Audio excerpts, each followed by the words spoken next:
Thank you for tuning in to another Terrific Tips for Business. Why Terrific? Because I'm Terry, your host, and you can't spell terrific without Terry. And today I am here with Miss Gina. And Gina, I don't know how to pronounce your last name. It's Gardiner. Gardiner. Okay.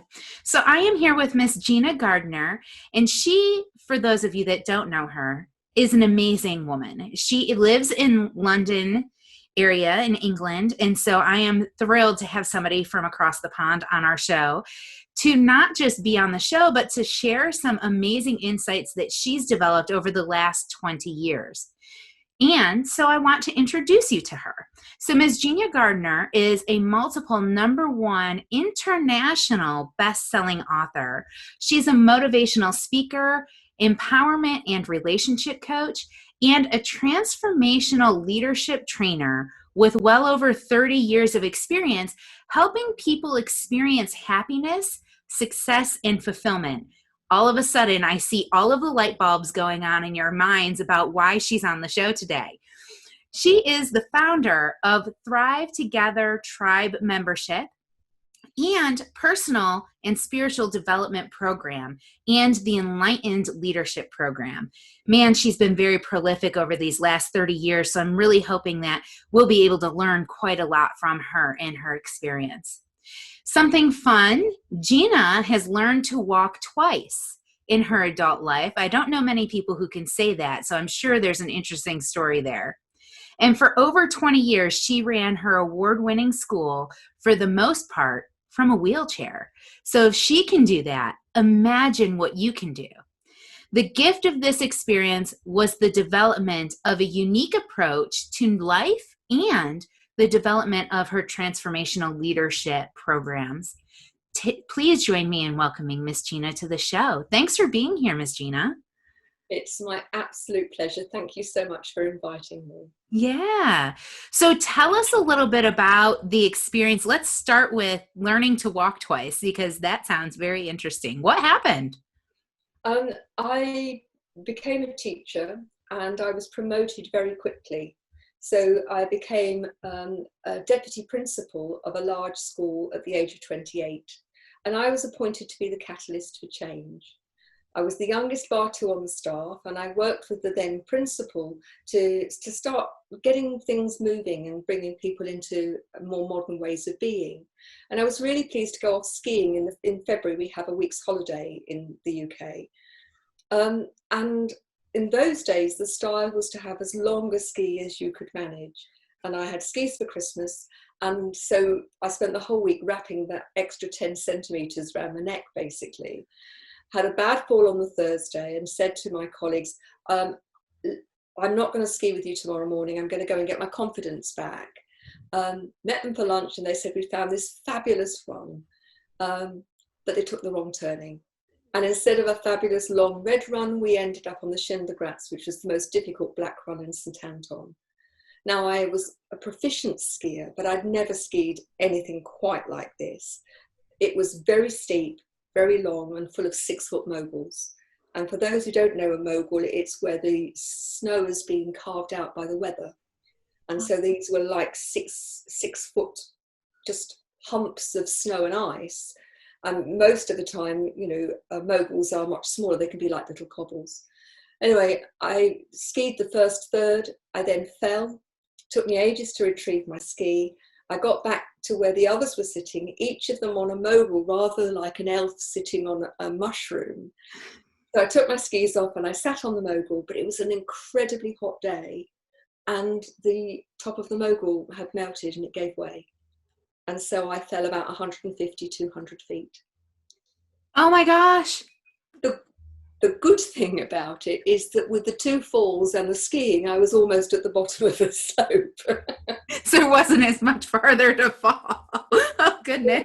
And I didn't want to use the blood wagon, so they helped me back to the hotel. Anyway, we journeyed home the next day and my mum took one look at me and I was off to accident and emergency. And I'd got concussion, a bad concussion, and I'd trapped a nerve in my neck. And it took me a couple of weeks to get back to school. But 5 weeks after the initial accident, I was the deputy leader of the borough ski party. We took 150 school children away to Switzerland. And during that week, I became more and more like Quasimodo. And on the last day, I said to my colleagues, I'm just going to have to go and lie down. It was in the evening. And I suddenly found myself to be paralysed down one side. Oh my God. The children were all milling about in the corridor. I didn't want to frighten them, so I had to wait till somebody came. And I have to say that's probably the longest time in my life. And when they did, then all hell broke loose and I was taken off to the hospital. Cut a long story short, a week later I was flown home and I finally got back to school in May. Was really pleased to get to the school break, thinking I've got 6 weeks now, I can really recover, because I wasn't right. 10 days into the holiday, I got a phone call from my principal's wife and she was hysterical. It's very early morning. And she'd found John Hughes, the principal. He died in his sleep from a massive heart attack.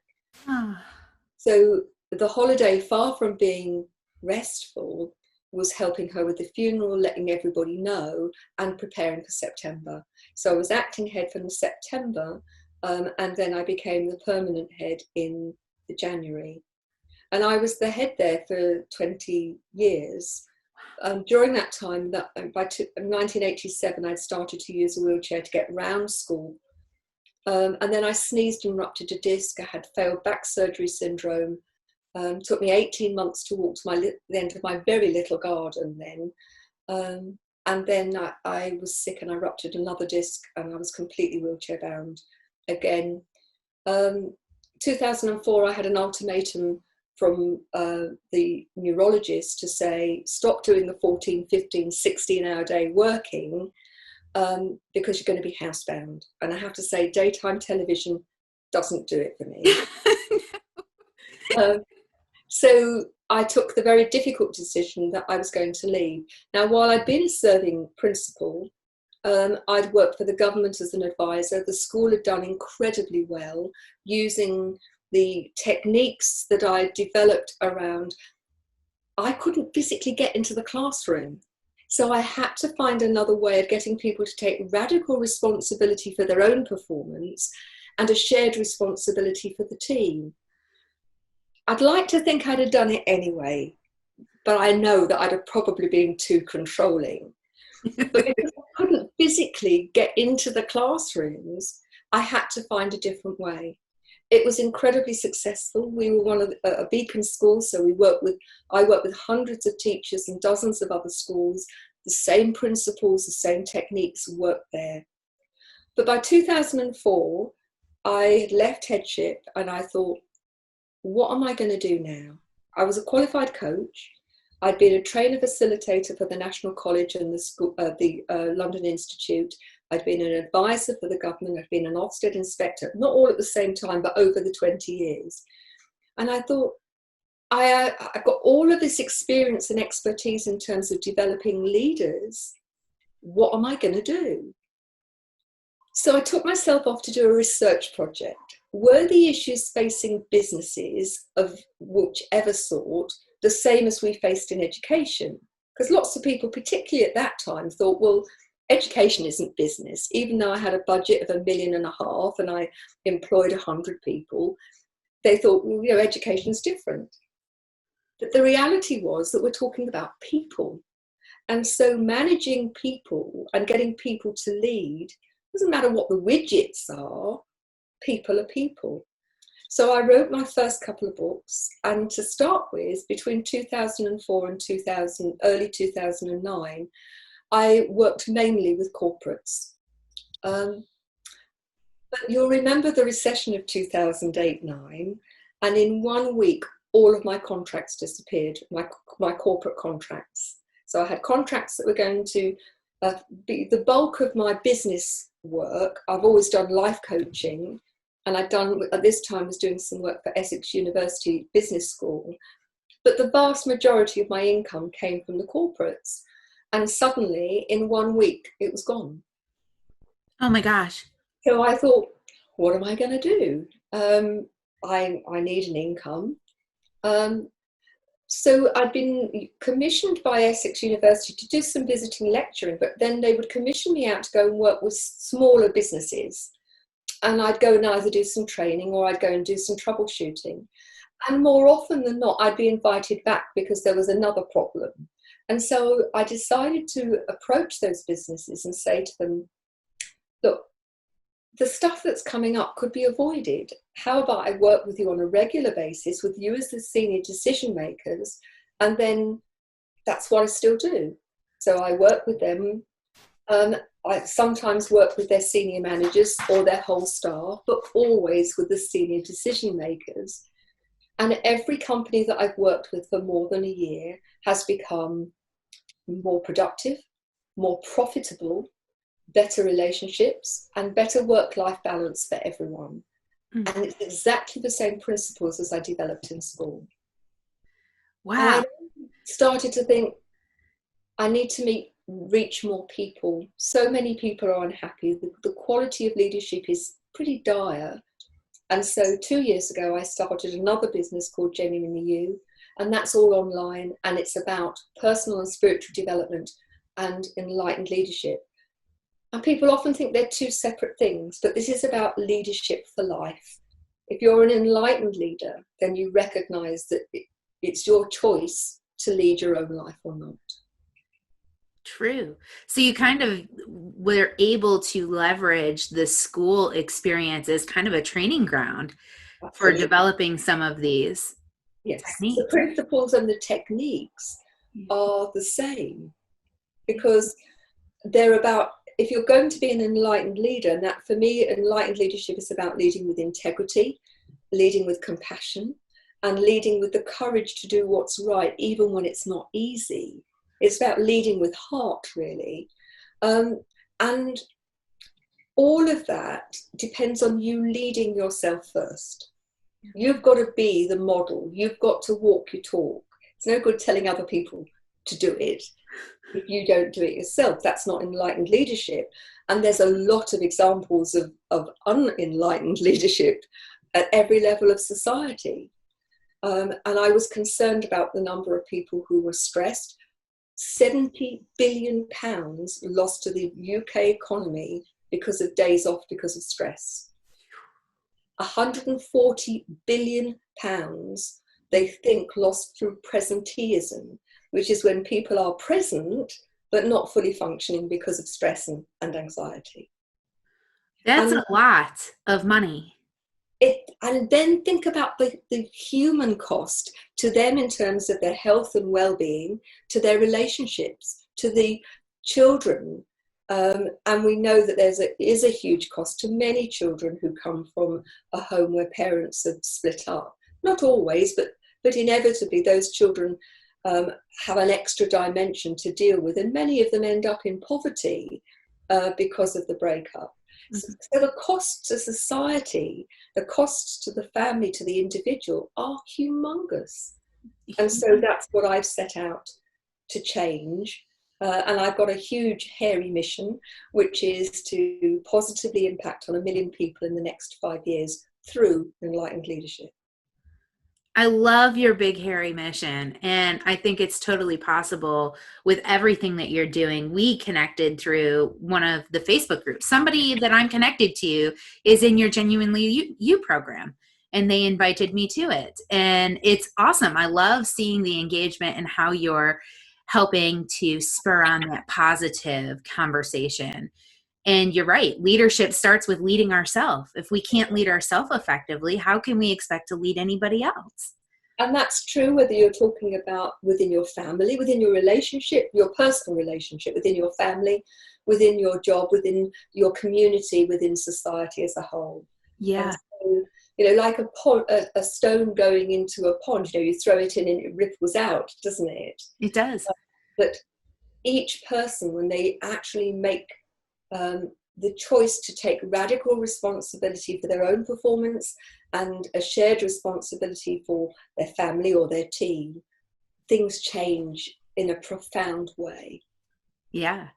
So do you have a few tips that you might be willing to share with our audience to help them start that process of radical responsibility, as you call it? Absolutely. Awesome. If you think, the first thing is that 95% of our thoughts are habitual. They don't cross our conscious mind. And so if you have habitual thoughts, which are, I can't do this, I'm going to fail, this isn't going to work, poor me, the outcome of those thoughts will be a done deal. If you think you'll fail, then it'll become a self-fulfilling prophecy. I've done a lot of research about very effective and successful people. And it's easy to think, well, it's all right for them, they're Superman, or it's all right for them, they've got lots of money. But the reality is, that's not how they start out. They're people like you and me. And what defines their success is their mindset, the quality of their thoughts. So they're not thinking, I'm going to fail, or they're not thinking, I might fail. What they're thinking is, I'm going to succeed. Don't necessarily know how at the moment, but I am going to succeed. And if this fails, then that's an opportunity for me to learn. I'm not going to keep doing the same thing and it go wrong. That's not learning. But I am going to really take a step back and reflect and think, why isn't it working? Is it that it's the wrong thing, or it's the wrong time? Or, is there a better way of doing it? And they keep going. So have you heard of Dyson in North Carolina? No, I haven't. Right, well, Dyson was an inventor, and he invented vacuum cleaners. So I've heard of Dyson the vacuum cleaner, but not Dyson the person. Do you know how many prototypes he made before he had a workable vacuum cleaner? Mm-mm. 2,000. Oh my. If he had stopped at 1,999, he would not be the multimillionaire that he is now. And his mindset was, I know this will work, and I'm going to keep going until it does. So if you're a small business owner, I think one of the things I would say to you is be really, really mindful about the quality of your thoughts. Are you simply allowing those habitual thoughts, which are like an old-fashioned vinyl record stuck in the groove, to keep you stuck where you are? It's the economy. Great excuse now. It's coronavirus, isn't it? It's lockdown. It's this. But there will be more millionaires are made at times of downturn than are made in times of boom. Why? Because those people have a success mindset, and because they look for opportunities. And if you look for opportunities, you'll find that they're there. But if you're closed to it because you think, no, it's never going to work, then that's your reality. And so particularly for small business owners, and if you are someone who is a sole trader or you've got a small team, it's sometimes very challenging for you to pick yourself up and find a way through. And that's why it's so important at times to talk to people like me, who can help you find a route through, so that instead of getting stuck, and we all get stuck from time to time, that you can see beyond the stuckness and start to look for the opportunities. So let me give you an example, if I may, of something that's happened in coronavirus. Yes, that'd be I was great. talking to a client who's got a restaurant being completely closed down, and wasn't able to do anything, and they'd been told that they couldn't operate from the restaurant. So he started to speak to the people on his email list and Facebook and friends, and said, I'm going to 3 times a week, I'm going to cook a meal which I will deliver if you want. There'll be no choice of menu. If you want it, you just elect to have it and it'll be delivered. So I'll cook on one day and deliver the next day. He started off with 20 people. By week 3, he had to employ a driver. Okay, so they were socially distanced. So he would have his orders. His suppliers then supplied to his house rather than his restaurant. When he took things, he would put the meal in a nice bag on the step. There was no social contact. People paid by direct debit. When the driver did it, he left the stuff. The driver said, I'm here. He waited in the car. He put it on the drive. The driver came and collected it. So all very safe, socially distanced. But he's got a thriving little business, because then people then started saying, it's my dad's 90th birthday and we can't go and see him. Will you drop him a special meal?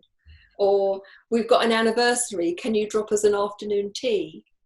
And so it's taken off. And I suspect that when restaurants finally do open, and they're talking about them opening next month, that he may very well continue to do this as well as run his restaurant. Sure. And it came out of a conversation that we'd had, where to start with is, what am I going to do? I've got a mortgage to pay. I don't know how I'm going to manage. To, I think this is something that will work. Yeah. And it's evolved. It doesn't look the same shape as it did on day one, 12 weeks later, but it's worked. That's awesome. And that just goes to show that if you have a positive mindset, you open yourself up for creativity. We're not ever inventing anything new. It's really hard to invent something truly new in today's world because of all of the inventions that have happened before us. But we can still bring in that uniqueness, that innovation into our space by allowing that creativity to say, well, I can still serve food. I just have to do it differently. Yeah. I'm sure that many of your people who are listening will say, but it's all right for them, but it's not going to work in my business. And it may not. And it may be that you've got to look at doing something different. I mean, I've reinvented myself business-wise 3 times, if you think about it. It would have been very easy in 2004 to say, I've been retired from work because I'm disabled. At that time, I couldn't walk at all. If somebody didn't leave me a cup out, I couldn't make a cup of tea. But that for me was, I don't want to sit and watch daytime television. I've got, my head works, my brain, my mouth patently works, my hands work. What am I going to do? How can I utilize that? And for me, it was always about focus on what you can do rather than what you can't. And even though I used to go off and do all of these jobs to bring an income in, I mean, the school got the income because we were so badly budgeted. It meant we could do the technology and the special needs that we wanted to do. But I thought, well, even with going off to other places in the country, there was an opportunity for me to really challenge my own thinking 2 or 3 years after I left headship, which I'd like to share with people if I may. Yes, that'd be great. So I decided I wanted to learn neuro-linguistic programming, NLP. So in 2005-06, I did a number of courses and became a master practitioner and an NLP coach. And when I'd finished, because I'd done it all with the same organisation, I decided I wanted to see as many people using it as possible. So I ended up going to see Tony Robbins, and I'm sure most of your listeners are very familiar with Tony Robbins. But I have to tell you, I went and I was pretty cynical about it. This great big American guy, lots of hype. I'm not sure it's for me. So I arrived at the Excel Centre, which is the big conference centre in London. There were 10,000 people on the course. That just blew my mind. 10,000. Yeah. And early on in the course, Tony Robbins was talking about a program that he was going to run in California, and I just dismissed it. I thought, I'm in my manual chair. At that time, I didn't have an electric travel chair. How will I manage, how will I travel? Because if I did all the work in the UK, the same taxi driver picked me up from home, took me to where I was going, waited and brought me back. And I dismissed it. Later that day, we did the fire walk. And for those people who are not familiar with the fire walk, you walk over hot coals in bare feet without getting burnt if you're in the right mindset. Okay? Now, I was determined to do it. And at that time, I'd had a spinal stimulator fitted, an internal one, a bit like an internal TENS machine. And I could walk a very few steps unaided, but I was determined to do the fire walk. So with somebody each side steadying me because my balance was so poor, I walked over the hot coals in bare feet, and I was absolutely thrilled to do it. And I turned around and sat back into my wheelchair, chuffed a little mint balls I was that I'd managed it. And the guy coming after me was a double amputee, no legs below the knee. He turned himself up onto his hands and he walked those hot coals on his hands. Oh my It was God. a pivotal moment for me. I thought, if he can do that, I'm self-limiting. That night I booked my flight and I booked my ticket on the course. I went and did it. I've since then done all his stuff, became a senior leader. I've traveled the world for work, speaking, and I owe it to that guy. I have no idea who he is. I shared that story because what I'm saying to you, if you're listening to this, is how are you self-limiting? How is the way in which you think, what are your beliefs? Because your beliefs become your reality. Your perception becomes your reality. And if you believe you can't, that's the truth. Yeah. If you believe you can, that can become the truth. So I've learned to walk again. I don't use the wheelchair in the house or the garden. I can walk short distances now. It's taken me a long time. My mobility is the best it's been since 1996. I still use the wheelchair if I go into town or if I go to travel. But if I'd listened to the doctors, if I'd had the mindset which says I'm in a wheelchair now, I wouldn't have been able to do any of these things. And I'm not special. What makes the defining thing is if you focus on what you can't do, you'll always find lots of excuses. You're a victim. Mm-hmm. If you focus on what you can do, then you open the door of limitless possibilities. And I'd say to anybody who's a business owner, that for me is the biggest thing. Open the door of limitless possibilities by becoming an enlightened leader within your own life. And if you have staff, then encourage that with them. Yeah. And that getting the best out of your staff has to start with, you. So I'm reminded, of people who say, well, I have to do it all myself because then at least I know it's done properly. Then don't blame staff. You haven't taught them to think. You haven't taught them to take ownership. It has to start with you. So a long answer. Sorry, I've gone on a bit. No, please don't ever apologize for that. That's great. I love hearing the stories. The idea of this whole conversation is for you to be able to share amazing stories like that. I'm a Tony Robbins fan as well. I'm actually I am the first in North Carolina to be Knowledge Business Blueprint certified through the Tony Robbins and Gina Gardiner. Yeah, I took that course last year. It was awesome. I have unfortunately not been to a live Tony event. We were supposed to go to one in June in Chicago and Corona. So we're not doing that this year, but hopefully next year we'll be able to go because I want to experience the firewalk as well. I think there's something magical about what happens to you psychologically that you have to prepare yourself to do something like that. And then what happens afterwards psychologically is, well, if I can walk across fire, I can do anything. Yeah. And that really removes any of those limiting beliefs you were talking about. If you can do that, you can do anything. You just walked on fire. I think it's interesting because, yeah, I agree with you. And that's how it was for me. But a lot of people get that mindset for a while and then they start to self-sabotage. And talking about helping business leaders, many of them, as soon as things start to get successful, they start to sabotage. Mm-hmm. And I think, I would say that's another thing to be really mindful of. Many people are fearful of failure, but just as many people are fearful of success. And when things start to go well, they start to behave in a very different way, which gets in the way of ongoing success. And ongoing success, yes, you need the right mindset. Yes, you need to take charge of it, but be strategic. Have a vision, share that vision. How many organizations say, yeah, we've got a vision and it's plastered behind the entrance desk. and you say, well, how does that translate in real terms in terms of the way you operate within the company and with your client base? Yeah. And it doesn't.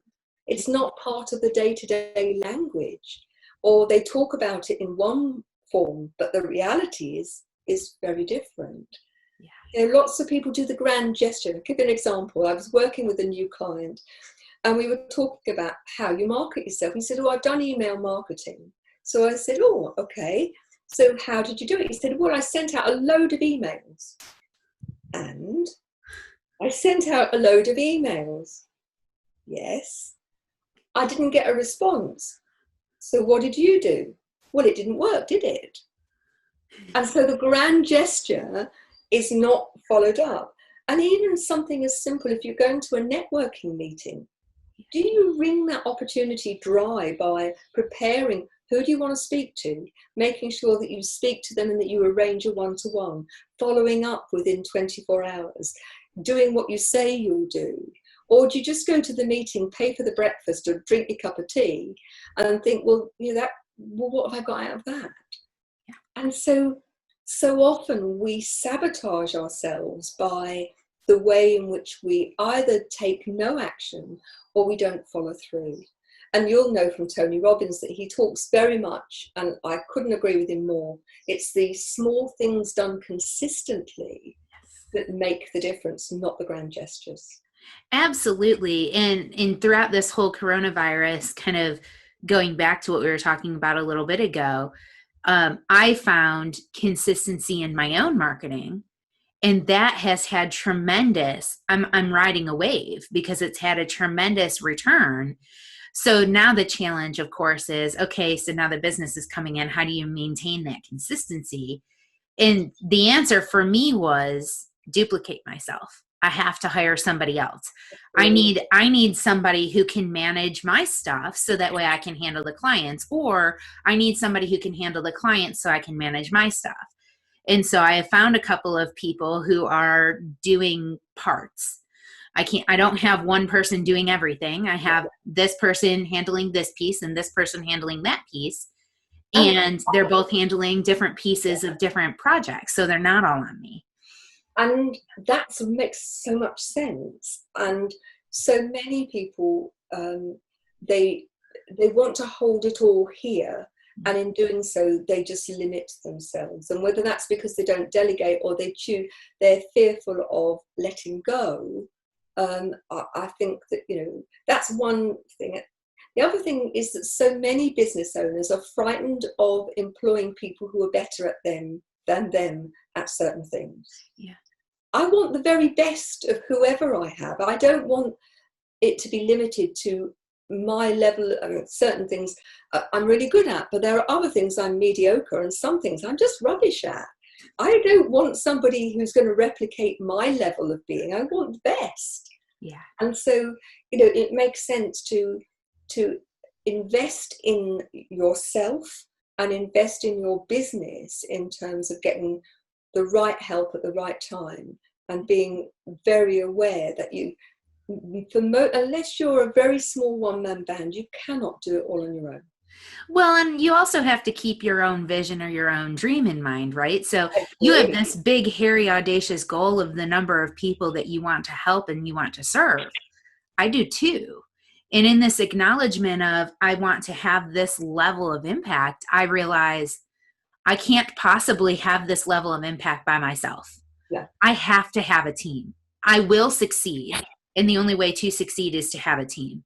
And so that is a necessity in order to happen. So for me, it's an investment to have the right people. Absolutely. And then to take that a stage further, that's where enlightened leadership comes in, because as an enlightened leader, it's how you then nurture and get the best out of your team. Having a team in and of itself, and I'm not suggesting for a moment that that's where you're coming from, but having a team in and of itself isn't it. It's having a team that actually owns with you the vision and is invested in helping you succeed in that, because they too believe it's important. Yeah. And then the magic can really happen. And that truly is where the magic does happen. Everybody has to have the same common mission, because otherwise you're two ships passing in the night and you're not going to the same direction. And so then you're not going to achieve the goals or the dreams that you want to, because nobody's on the same page. But many business owners don't have clarity in terms of their vision. So how can you share it if you're not clear yourself? Or they don't share it in a way that the other person has they've told them, but because you've said it, it doesn't necessarily mean that other people have understood it in the way in which you've meant it. And so there's so many opportunities, aren't there, for things to fall between two stools if you're not really clear about that. And then it needs to be kept live, doesn't it? The language. One of the reasons why the school was so important, successful, was that we had a shared language around what does excellence look like in the context of the school. Because we bandy these words about, don't we? That's excellent, that's not good enough. But I have no doubt that whilst there'd be huge similarities, and the more I talk to you, the more the similarities I think would be there, of what we think of as excellent or not. If you then start to say, well, in the context of sales or marketing or production or customer service, what does good look like? And what's the nuance between good and excellent? And how are we going to measure that? What's the criteria we're going to use to measure that? And if that's something that you do as a staff, that becomes the baseline. So new people coming in, this is what we've agreed. You're going to have training and you're going to be inducted, but we don't accept anything less than that. That's what, good to excellent, that's where we are, and ideally excellent. And if you say to somebody, it's not good enough, what does that mean?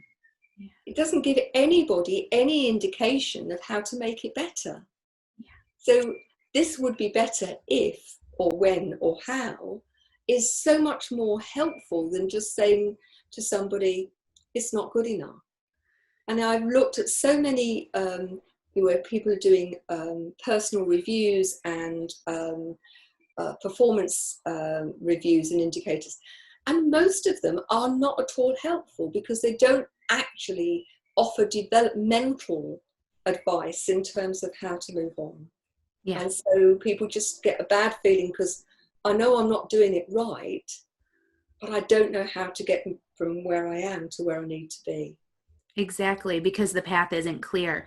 I love that you illustrated a couple of great questions to ask of yourself and of your team so that you can start to have that conversation, because we talk about universal language. We've heard this terminology before, have a universal language within your organization. But what does that really mean is kind of nebulous. And I think having the conversations with your team, you're not just saying, hey, here's my vision, I want you all on board.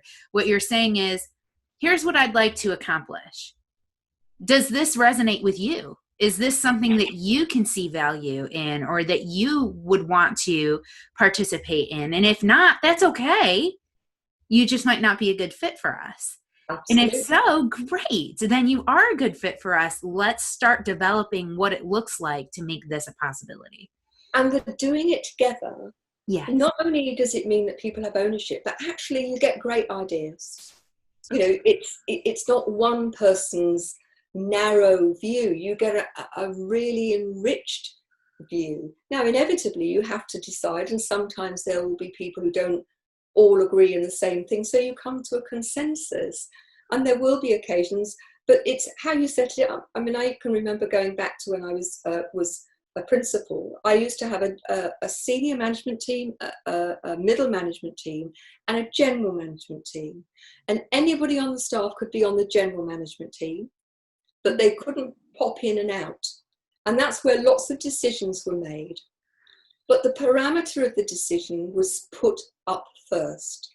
So this is not negotiable, okay, but these are.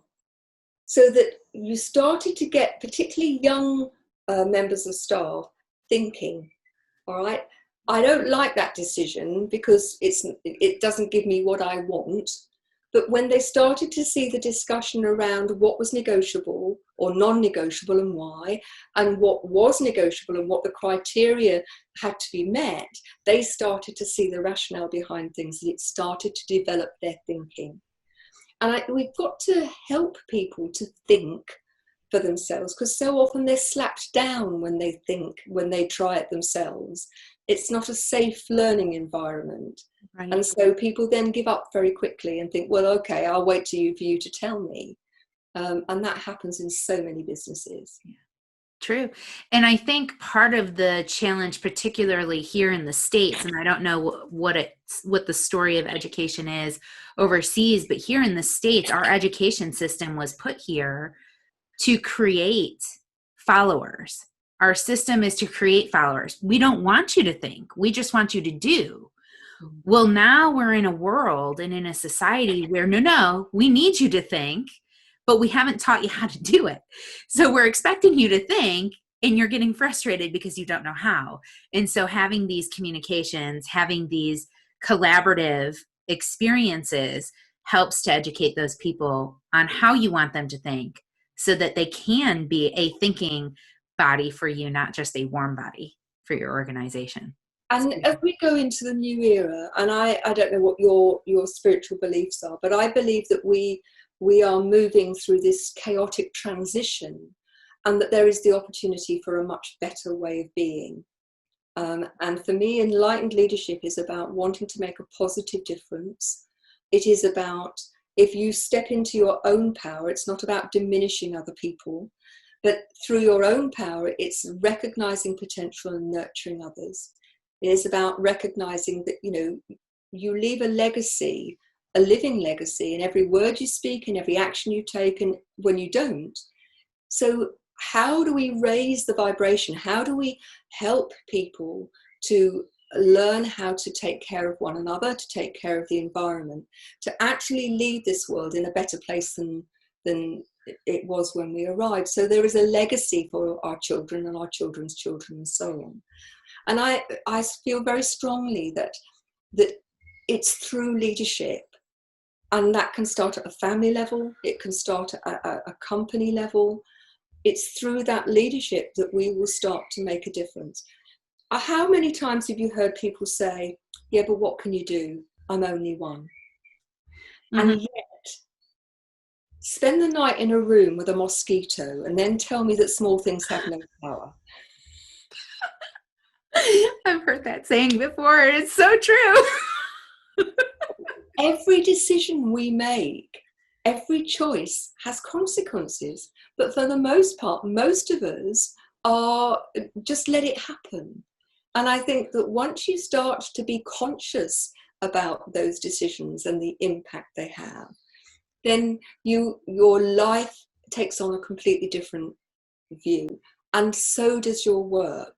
So does your leadership within your business. And if you're a business owner and you're listening to this, if you want to survive, and not just survive this, but thrive and really come out of this in a way that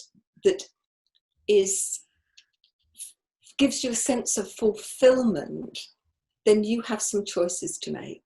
And you can carry on doing the stuff in the same old way, and you're going to get a reducing return from that as we go forward. Or you can choose to be in the vanguard. And we are talking, aren't we, about people who want to be in the vanguard of the new era of leadership. Yeah. People who want to make things better, consistently better. Not for the faint-hearted, and there'll be lots of people who think, oh, that's not for me.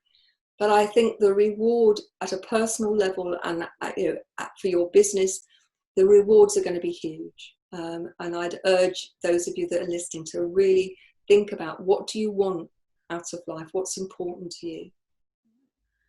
There has to be that desire to be better. There has to be a will to make a change. And change is hard. You have to really want to make a change. Change is also inevitable. So it is going to happen. It's one of the three constants in life, isn't it? After death and taxes. But isn't it interesting that we've still got that caveman and woman mentality where anything that's different is a threat? And yet the human race has embraced change, albeit very unwillingly at times, I have to say, because otherwise we'd still be living in caves or living in tents on plains, wouldn't we? Yeah. And, we like to think of ourselves as being incredibly evolved. Sometimes I think not so much, I have to say. But ultimately, we have a choice as individuals and collectively to make things great or not. And that's our choice on a moment by moment basis, with a common denominator for every moment of our life. And every moment of our life, we have the opportunity to make those choices. Yeah. Yeah. And so it really comes down to, what choices are you making, and do they align with where you're trying to go? Because if you're making choices that don't align with where you're trying to go, then what are you doing? It's a great question. Yeah. But Einstein's definition of madness is to keep doing the same thing and expect a different result. What's interesting is that we all do it to some extent. We try harder, more frequently. We bang our head against a brick wall and wonder why we've got a headache. Maybe it's time to think, perhaps this isn't working. Maybe I need to do things a little bit differently. If I remove that brick, my head won't hurt anymore. And I do appreciate it's a challenge. It's not always easy, which is why I think that people like yourself and me have a pivotal role to play to help people, to recognize that actually we've been there. We're business owners ourselves. We've been through dark times, we've been through difficulties, but have found a way to move forward and to remain hopeful. And I think having hope and faith is one of the characteristics of an enlightened leader. If you're full of gloom and doom, don't expect your staff to be full of enthusiasm. You've got to be a beacon of hope, and you don't have to do it on your own. That you can reach out and you can get somebody to support you and help you navigate your way through what is at the moment pretty murky in terms of the way forward, isn't it? It really is. It's murky and sticky and smelly, but we have to get through it. And really the reality is, and I was talking to a couple of my friends who are business owners as well. And I said, we all are going to end up on the other side of this. What that looks like is entirely up to us. Absolutely. That can look really bad and ugly and scary and warlike, or it can look peaceful and positive and accepting and loving and successful. And it's really up to us to decide, what is that other side going to look like, and what is our role going to be to get through to that other side, because there will be another side. Of course, the sun comes up every morning, whether the clouds are in the sky or not. And I think you're absolutely right with this. It is our choice. And even though things may feel as if they are beyond our control, there are things within our lives where we can make a difference. And if we make a difference small bit by small bit, and we join up with other people making a difference, it will become a movement, and then we will have far more impact. But if everybody says it's too big, I can't do this, then nothing will happen. Right. Well, it's just like the idea of the whole recycle, reduce, reuse, the anti-littering campaign that we had in the 80s here in the States. One person, if every single person throws a piece of trash out their window when they're driving down the highway, we're going to live in a dump. Yeah. But if one person didn't throw their trash out and somebody else saw them not throw their trash out the window, then maybe they're not going to throw their trash out the window. And now see how the cycle goes the other direction. And now you have this mass movement of people not throwing their trash out the window. And now we actually get to enjoy the greenery of the nature around us, because we've chosen to recycle and we've chosen to dispose of our disposable products in a sanitary way instead of throwing it out the window. So that whole concept is the same in everything. And I mean, one of the bits of research that they've done is that if it's litter free, people are less likely to drop litter. if they see litter, then they tacitly believe that they can drop it too. And I think that's true of other behaviors.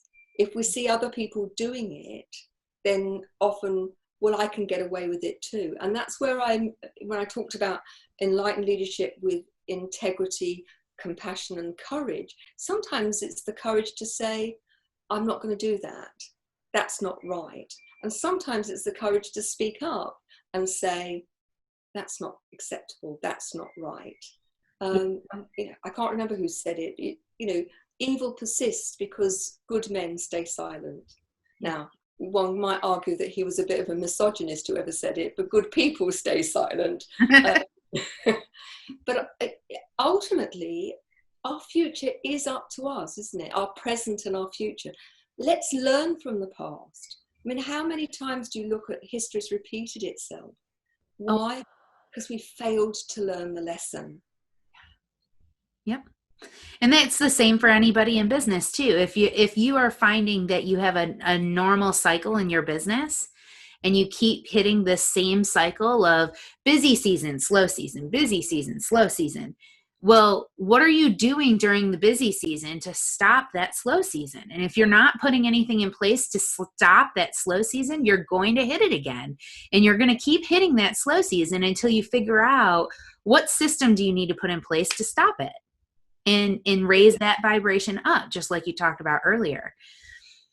I'll give you an example. I was talking to a client yesterday, and they, again, a relatively new client, and they provide maintenance and development work for landlords. So they work with thousands of different landlords, sometimes through an agent. And the estate agents are often bad payers. And he was saying, I've got a cash flow problem. And I said, well, let's look at how you operate. And I said, where are your terms and conditions? Well, he rummaged around for a bit before he could find his terms and conditions, which in a sense said it all. And then I said, well, your terms and conditions probably need to be beefed up. And how about, what do you do if somebody's not paid?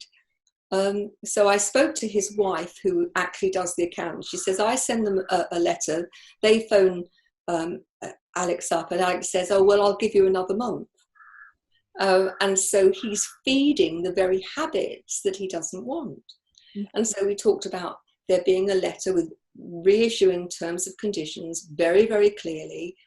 But if you threaten it, just like a parent, you have to do it. So don't put anything in your terms and conditions that you're not prepared to follow through. And the reason you've got a cash flow problem is because they all know you're a soft touch, and that you'll say, I won't do any more work for you. But when they phone up, you go toddle off and you do it. And you are acting as a charity to them, because you're paying your men, but they're not paying you. And the balance, the fairness is wrong. But don't blame them. You're complicit in this, aren't you? You're colluding with them for them to be bad payers. And it's a conversation I've had with many of the new clients that I've worked with. When you start to look at their practices, whether it's about bad clients or which clients that they work for, actually the rationale behind it is flawed. Mm-hmm. But because it's what they do and it's what they've always done, they don't take a step back to reflect on that and do something different. Yeah. I have a client right now, actually, who's got a really hard up deadline, and there's several different pieces to the project that we're working on. And she's emailed me twice this week about moving into the next piece while we still haven't finished the first piece.